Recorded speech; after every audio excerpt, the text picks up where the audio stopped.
Life Gang. It's Amber. What it do, y'all? It's Philip. Welcome back to another webisode. Yeah. Pause this video right now, though, and subscribe, like, and share this video. And leave us a comment below after you watch the video. Yeah, that'll work. So, if you're new to our channel, we started this channel to talk about topics surrounding marriage. We want to talk about how to really our story and how we've created this healthy Black marriage. And so we just kind of want to share a little bit of our story, encourage you guys, and just kind of take you along on our journey. Yeah, that'll work. Yeah. So today we're talking about baggage. Baggage. Everybody has baggage. Everybody has baggage. Whether it's visible or not. Right. So I guess that's how we just dig into it. Like, I think that's part of something to really understand is that we all have baggage. I think we all think of like the typical baggage, the drama, all of that stuff.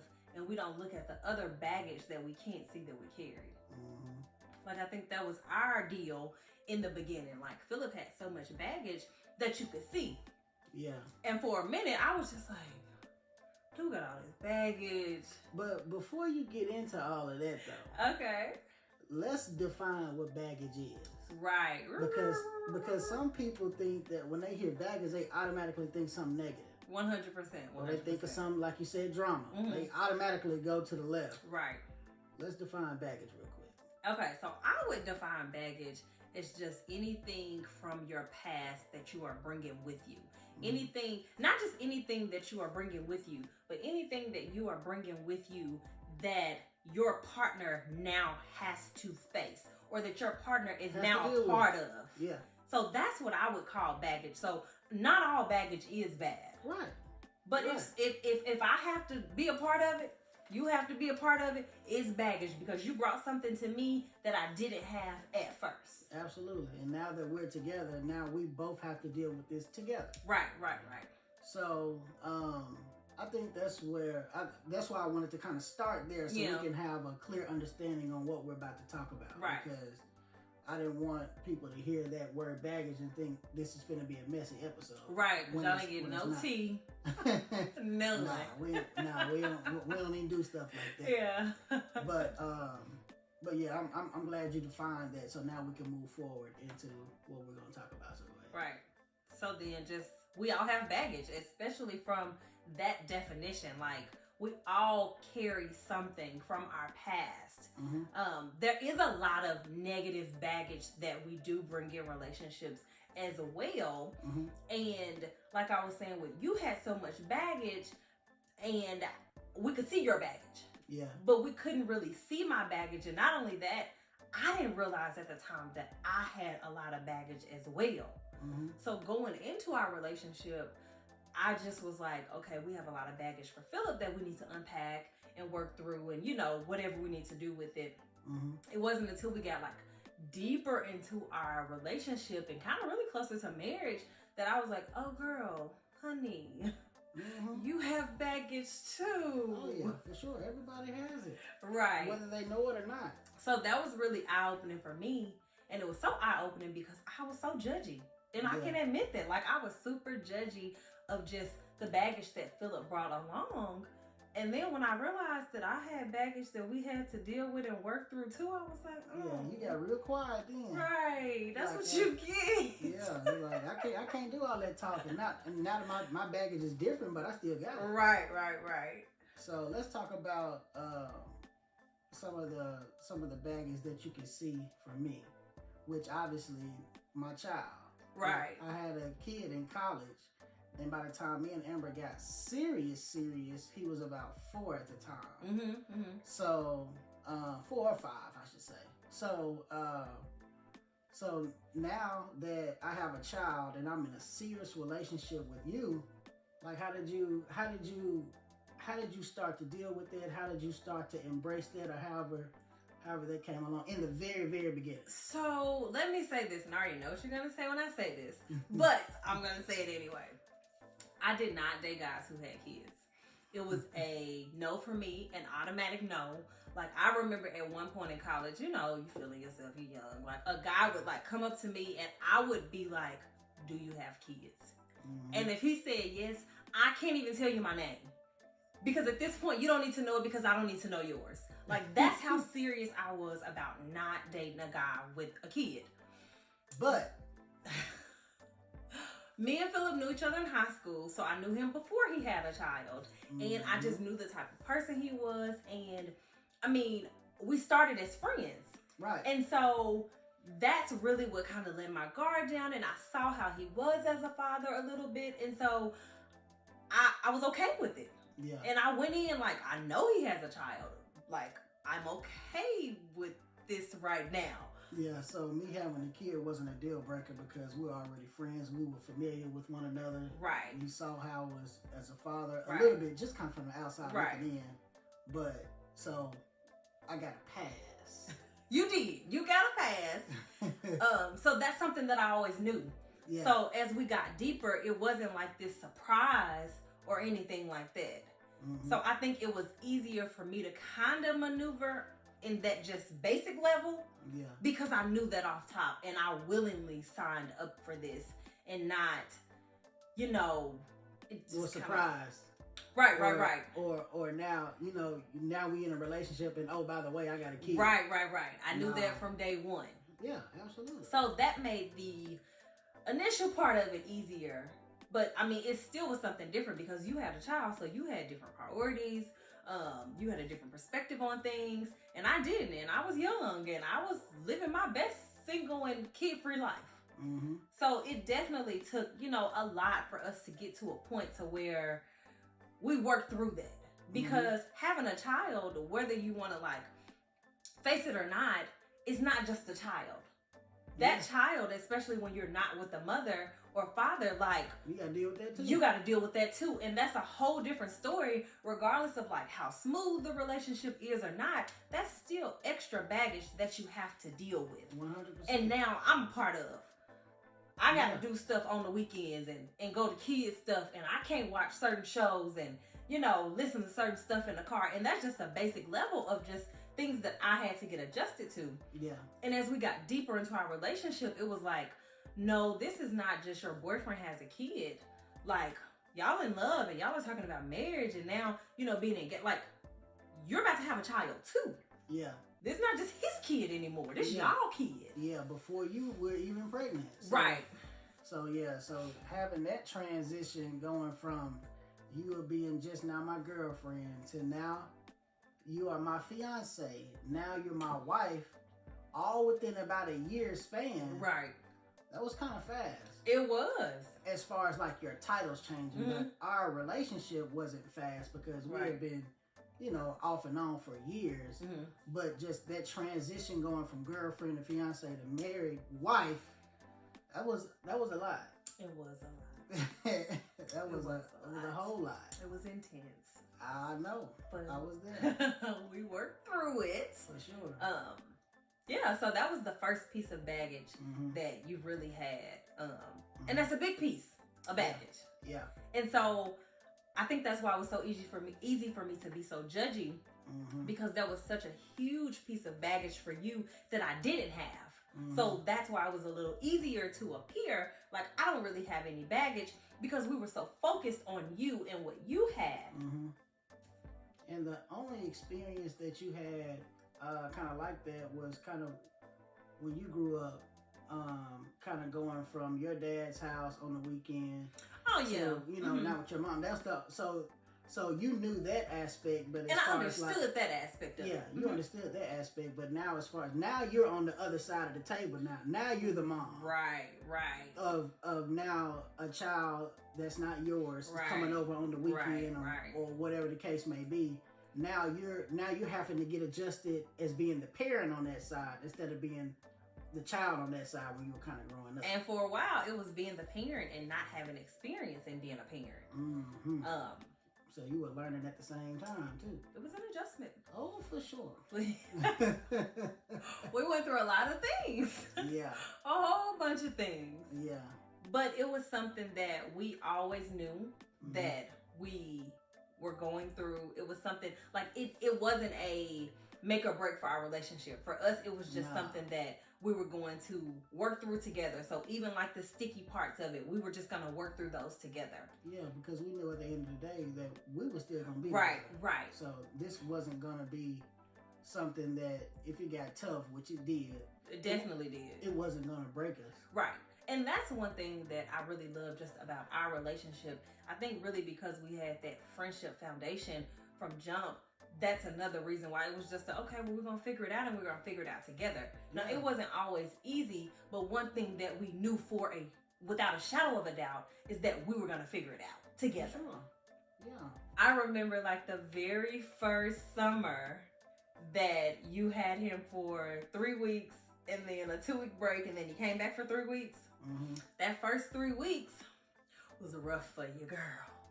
Yeah. When I say it was rough, it was rough. But what I did was I literally took notes like the entire 3 weeks. And I was like, okay, when he go back with his mom for the 2 weeks, then Philip got some stuff we need to talk about because it can't be this rough for me every time.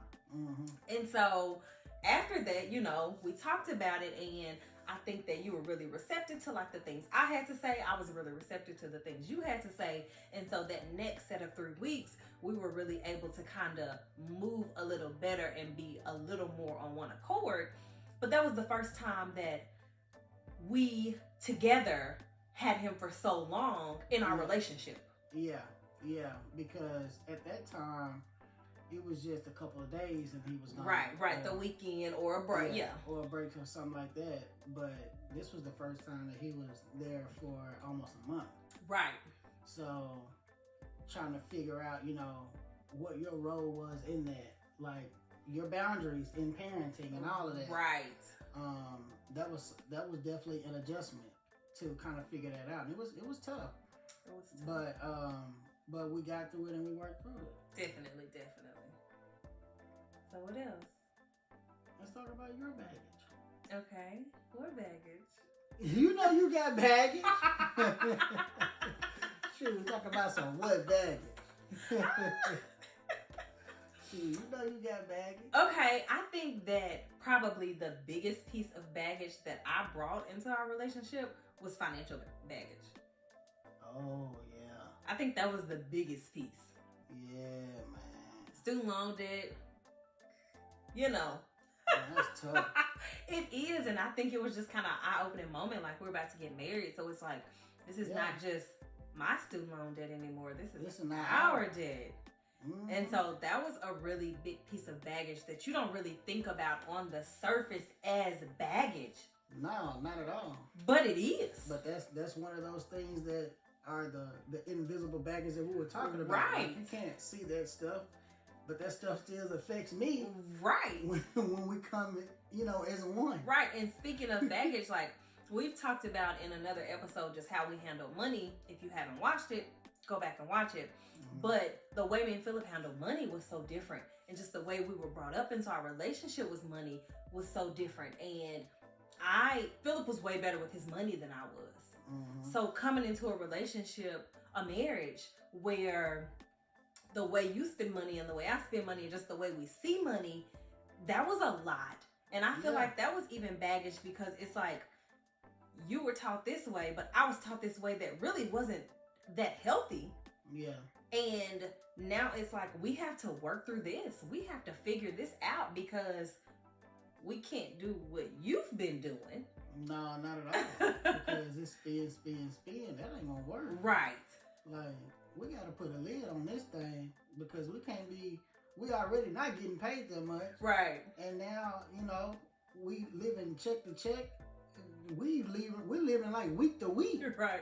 And I remember in college, my mom like fussing at me one time and she was like, Amber, you are not a good steward of your money. And I just kind of brushed it off, but later I was like, I'm not. But right. I didn't know how to be a good steward of my money. Like, I was never taught, like, this is what you do. Like, I figured it out on my own. And, being young and immature, we want instant gratification. So if I wanted the shoes, If I wanted the outfit, you know, if I want whatever it is I wanted, I got it. Or go out to eat for lunch every day. That's my business. That's my business. It's ridiculous. You don't have to tell out my business like that. Ridiculous. Stop it. So anywho, that was my baggage that we've somewhat worked through. Somewhat. I think a lot of the way, but you know, we still have those. Oh, for sure. Oh, habits die hard. So, because I will eat my money in a heartbeat. In a heartbeat. And not think twice about it. Don't let some money hit the account, boy. Somebody's appetite sure does change. Change real quick. Man, what the And do. Now you want to go out to eat. But anywho, let's talk about, so we have this baggage, and I mean, we definitely had other things to deal with as well. But now we have this baggage. How did we lay it all out on the line for one another? Was it okay, this is everything, or did it just kind of come up piece by piece? I think it happened both at the same time. I think so too, yeah.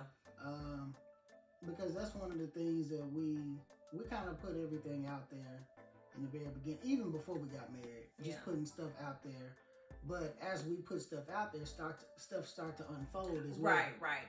So we had to work with those at the same time, kind of like with the finance situation when we were starting to get credit cards and put stuff on credit. Now things are unfolding like, dang, your credit score is that, or now we gotta talk about this and kind of figure this thing out when it comes to money. So I think it was kind of working at the same time. I know for me, I was conscious of, once I realized, like, girl, you got baggage too. Like, I became really conscious of making sure that you didn't get any surprises from me after we got married. So I really wanted to lay what I thought could possibly be a surprise out there. Like, the last thing I wanted was us to get married and then some stuff come up and you be like, oh, I didn't know that. In a way, well, had I known this, you know? And I don't think you would have said that, but that was just in my head. Like, I never wanted it to be, well, had I known this up front, maybe I would have did things different. And so I was kind of conscious of making sure that I just laid everything out there. Like, this is me straight up. What you see is what you get, but you're going to see everything and not get like bits and pieces as we continue through our marriage. Yeah, no, I mean, by the time that we actually was standing in front of each other on our wedding day, you know, we had already talked about just about every single 100%. Thing. I mean, from the dark stuff to the light stuff. And just because we talked about it, that doesn't mean we had worked through all of it. Right, but we were at least, the subject was brought up. We at least knew what we were dealing with. Yeah. And that's something that was really important is for us to know what we were dealing with. Yeah, because in making that decision on me asking you to marry me, I was accepting all the stuff that we had talked about. Yeah. And made a commitment that we were going to either work through it or, you know, we were going to fix it together. Right. So, I think another big piece of baggage that everybody carries around with them for the most part is family baggage. Like, no one's family is perfect. We're all a product, you know, of how we were raised and things like that. And, you know, some people had better experiences than others. And, I mean, I had a great childhood, and I think you did as well.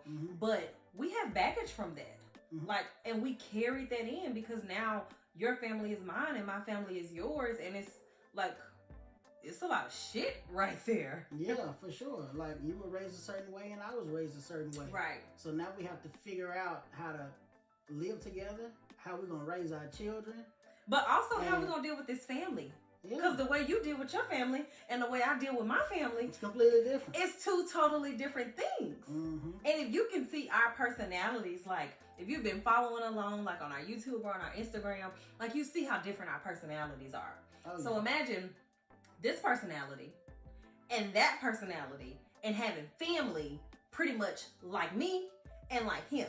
And how I'm dealing with that and how he's dealing with that. Yeah. That was an adjustment for both of us. Oh, for sure. And I think that's something now, you know, that, you know, we still kind of work through. But one thing I will say is with like all of that, none of it ever like put a wedge between me and Philip. Nah. Like any of the baggage we talked about, other baggage we haven't talked about, like it literally just brought us closer to one another, which is amazing that it did.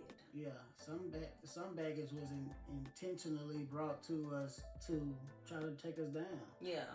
And that did the complete opposite. Every single time. Like every single time. Mm-hmm. And I just love that about us. And I really think that just the foundation of being friends is what really helped that. And then also us seeing each other for who we are from jump. Mm-hmm. So, you know, we like each other and we like each other a lot, but we also know those certain things about one another. And so we didn't really have the surprises, you know? No. And I just love that. And what I actually do love is that just me kind of just thinking back, especially that first year was really tough. And the first year of marriage was indeed tough. That first year was really tough. And actually the first 2 years was really tough. But that solidified that I made the right decision in asking you to be my wife, because anybody else would have been like, you know what? I ain't asked for this. Yeah. Like, I'm out. And it didn't even have anything to do with me. Right. It was just the outside forces and the baggage is what it was. That we were talking about. Like, man, look, like this too much. I didn't ask for this. Our first couple years of marriage were a lot, and it was 100% outside forces. And that's another reason why it was able to bring us so closer together, because it's like these outside forces are surrounding us, and it's so many issues, you know. But it literally just pushed us closer to be like, okay, how are we gonna deal with this? Yeah, absolutely. Like I said, it definitely solidified that I made the right decision, because anybody else would have walked out, but you stayed, you prayed, and you endured. And I talk to my mama a lot. Yeah, my mama is my girl. Yeah, that's my girl. So yeah, man. What are our final thoughts or like last things we want to say about baggage? That everybody has it, but what you have to do, from our experience, is talk about it, unpack it together, come up with a plan. Put it out there up front. Like, I feel like it's not fair for you not to give somebody a choice on whether or not they want to deal with your baggage. Yeah. Let people know as soon as you can. Not first date soon, but you know, right, as soon as you can, give people their own choice. Yeah. Don't wait until somebody is so deep in the relationship, so deep into the feelings, to where now they're forced to have to work through this baggage. Let people know up front, because here's the thing. Where you may be afraid of this baggage and letting somebody see the real you, that may legit be the person that God put in your life to work through it with you, to hold your hand and help you figure it out. That's a word right there. Talk about it. Absolutely. So I think that that's like really the first thing, is putting it out there and then making a decision on if you want to deal with that. Yeah. But then on the reverse side of that, if you know that you're not going to be able to deal with this, don't sign up for it. Yeah. Don't agree to it. Like, save you and the other person some time. And this is me speaking mainly to like people who are in relationships. Now, if you're married, y'all need to work through it. But, but you know, save yourself that time if you know that it's not something you can't deal with. Like with my financial baggage, there are some people, when they even hear that, they're like, oh, absolutely not. I can't do it. Yeah, I'm out of here. If that's you, that's fine. Don't stick around for that. Because now later you're miserable, I'm miserable, and now we feel stuck. Right. Don't do that to me, you know? Right. So I think that that's super important too. Like, lay it all out on the table and then decide if you want to stick around. But I think after you decide if you want to stick around, like, that's really the hard part of doing the work, because it's not our first 2 years were rough, but that doesn't mean that we've worked through everything in the first 2 years. Like, some of the stuff, especially like childhood things, or like how we fundamentally are, like, that's stuff that we still have to work through. So you have to really be willing and committed to do the work. Yeah. And really, when you stand up there and say, I do, to me, you need to be saying I do to all this baggage that you have, but you deserve to know what it is that you're committing to. Yeah, because it's not I do but. Right. No. Or I do only if. No, that's not it. Because at that point, it's too late. Right. At that point, it's too late. When you say I do, you are accepting that person for who they are. Right. And you're saying that I'm willing to work with you on getting either if it's this stuff that needs to be fixed or it's this stuff that needs to be worked through. Right. Or whatever the case may be. Or even if I can just take some of your baggage from you. Like, trying to figure it out so y'all can move forward. Right. And figure it out together. I think that's key. Not, okay, well, you need to work through your baggage. No, we gonna work through this. Yeah. Now, some of the work you may have to do on your own. Yeah. But I'm here with you. I'm being patient with you. You know, I am respecting your limitations and all of that. So, working through baggage is just a beast in itself. It's hard, man. It is. But it's a part of marriage. It's a part of a relationship. And when you find that one person, you know, it's worth it. For sure. Yeah. I got my rider. Me too. Boo! It's so funny because y'all, when I say Philip is so supportive, he is so supportive. And y'all know I don't play by my man. Oh my God. Don't, won't, can't, ain't. Do we got questions? Next. We do. Oh, maybe. Oh, here it is. Okay. We do have questions. Okay. Question number 1. How do you calm down when you're frustrated?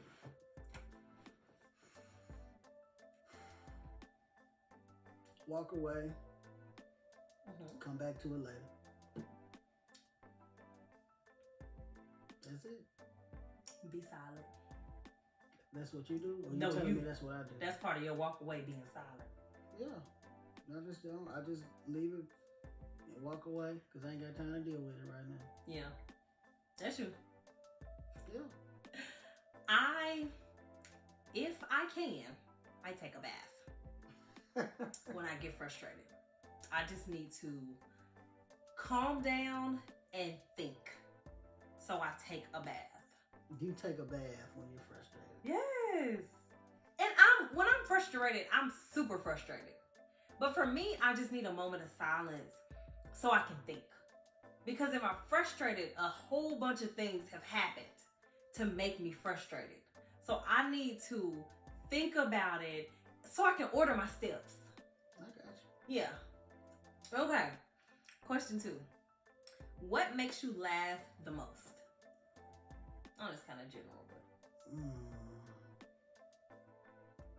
I don't know, man. Give me one thing that makes you laugh.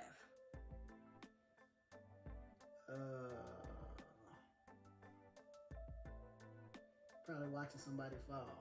Oh, baby, that crack you up? Every time. You remember that video in college? This was like when YouTube was kind of new, of the girl singing and she stood on that table and fell. Oh, that's dang, if you wouldn't have said that. Yeah. Scarlett Takes a Tumble. Scarlett Takes a Tumble. Yeah, man. Hilarious. That was funny. What makes me laugh the most? I'm super goofy, so it really just depends on how I'm feeling. It could be anything if it's late at night. Yeah, if it's late at night, I'm just gonna laugh. Yeah, whenever Amber's sleepy, she just laughs at everything. Yeah, but I'm gonna say what makes me laugh the most. It's really a toss-up between you and your daughter. Really? Yes. Y'all crack me up. I know I got the edge on that. You are very funny. Ain't no way she funnier than me.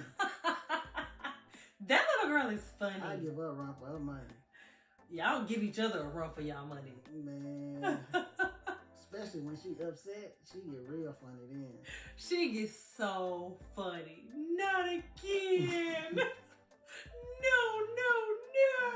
Oh, man. So definitely it's a toss-up between you and sister. Okay. What's a funny show you like to watch? Oh, 85 South Show. You do be cracking up on the 85 South Show. Every episode is hilarious. Yeah. I don't think I watch funny shows. I think I watch more dramas. You don't watch funny stuff? What do I watch that's funny? I'll say I don't think I watch anything current that's funny. But if I wanted to laugh, I would probably watch like Jamie Foxx. Or his TV show? Yeah. That's what you gonna watch. I literally don't even watch a lot of funny shows. What do I watch that's funny? You cut on 85 South, it's over. What do I watch that's funny? Kevin Hart. Kevin Hart is funny. And he cracks me up. You like Kevin Hart? Yes. So I will watch something of his. Yeah. Cold as Balls. Yeah, I can see that. Any Kevin Hart is what I'm gonna watch. Yeah. I can see that. Okay. What's the worst restaurant experience you've ever had? I don't have too many because, you know, I don't care about stuff. You probably gonna say Pluckers. What about you?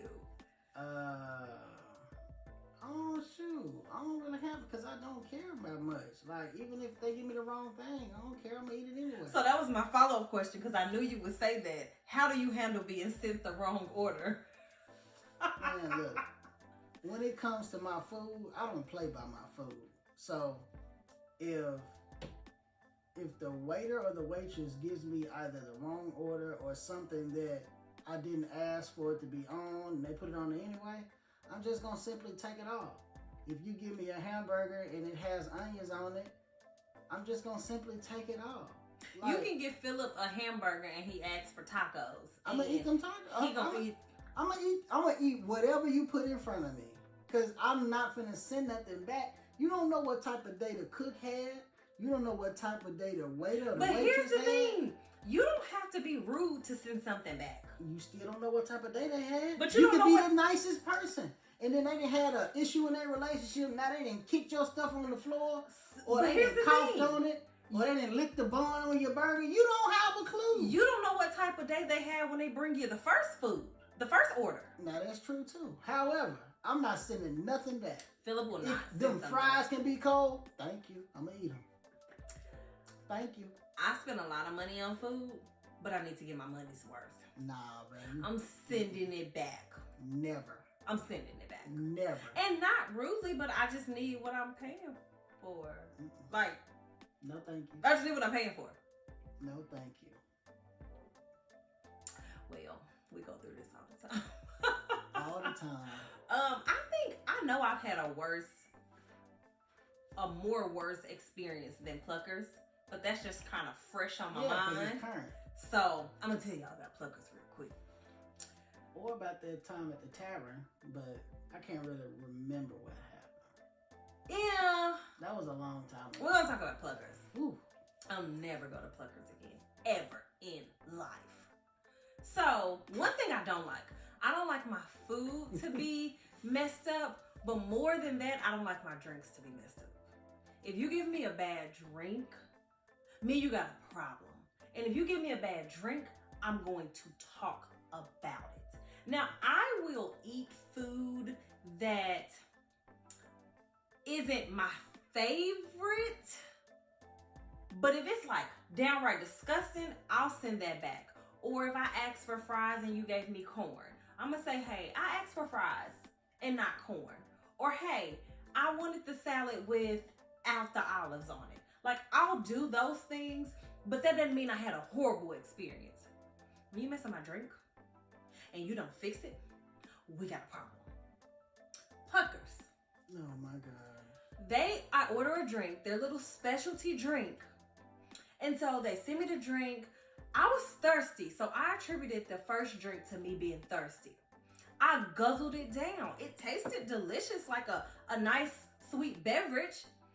But I was so thirsty, I just drank it so fast, and I was like, oh, you probably shouldn't have drunk that alcoholic beverage that fast. But then afterwards, I was like, that was an alcoholic beverage? So I'm like, okay, you know what? I'm going to let that one ride. I'm going to order another drink, but a different drink. Order me a little margarita. It's a margarita. Can't mess that up. Right. I drink the margarita, and I'm like, I don't taste any alcohol in this margarita. So after the second drink, I'm like, hey, did you give me the alcoholic versions of these drinks? Because ain't no way. Right? I mean, literally, when I say I tasted no alcohol. Y'all ain't mixing these drinks this I'm good. like, well, your specialty drink is also in just a non-alcoholic beverage. So I'm like, maybe they just mixed it up and gave me the wrong drink. No biggie, let me just ask about it. But then on the margarita, I'm like, nah, bro. Y'all couldn't have missed with that. There ain't no tequila in this. Right. And so they were like, well, our drinks are mixed and they're really sweet and, you know, stuff like that. And I'm like, well, I just didn't taste or feel any alcohol in these drinks. And so the guy tells me, well, you can order. No, he was like, most people just add like a shot of tequila to it. And I was like, well, what? I already drunk the drink. And he was like, well, you can order another one and just add a shot of tequila. Wait. So I've ordered 2 drinks.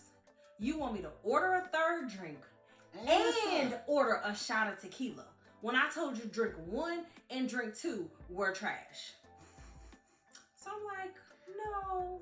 Wait, did tell him about how he told him about your palate. No, so then the manager comes over. And the manager pretty much was like, was there a problem with the drinks? And I was like, yeah, I just really didn't taste any alcohol. And I'm, just wondering, if y'all gave me the non-alcoholic beverage of these drinks. And she was like, well, yeah, our drinks are made really sweet. And she was saying the same thing with like adding a shot. And she was like, and people with strong palates, they really feel like there's not any alcohol in their drinks. First off, you don't know me.